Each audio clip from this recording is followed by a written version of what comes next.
চট্টগ্রামের উপজেলা কেন্দ্রিক আসলে যে বন্যা হয়েছে সেখানে সবচেয়ে বেশি ক্ষতিগ্রস্ত হয়েছে সাতকানিয়া উপজেলা।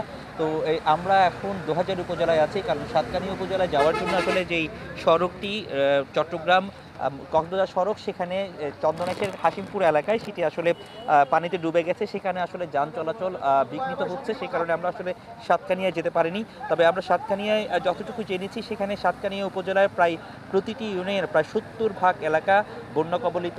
সেখানে প্রায় ৩ লাখেরও বেশি মানুষ পানিবন্দী রয়েছে। বিভিন্ন এলাকায় উদ্ধার তৎপরতা আসলে চলছে।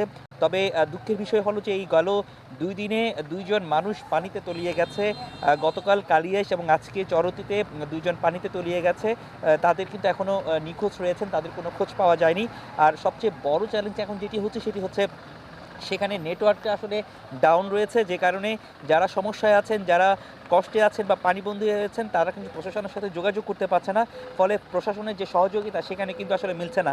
তবে প্রশাসন থেকে 89টি আশ্রয় কেন্দ্র খোলা হয়েছে, যেখানে জেলা প্রশাসক থেকে সাতকানিয়ার জন্য 25 মেট্রিক টন চাল বরাদ্দ দেওয়া হয়েছে এবং নৌকায় করে সেই সব শুকনো খাবার থেকে শুরু করে অন্যান্য যে ত্রাণ সামগ্রী সেগুলো আসলে পৌঁছে দেওয়ার চেষ্টা করা হচ্ছে। তো সব মিলিয়ে সাতকানিয়ার যে অবস্থা সেটি কিন্তু অনেকটা ভয়াবহ, কেননা এই বান্দরবনের যে পানি সেগুলো সব কাছেই আসলে সাতকানিয়া উপজেলা, এবং সেখানেই আসলে সবচেয়ে পানি বেশি আটকে আছে মানুষজন। তো সার্বিক এই ছিল এখানকার সবশেষ পরিস্থিতি। ধন্যবাদ আপনাকে।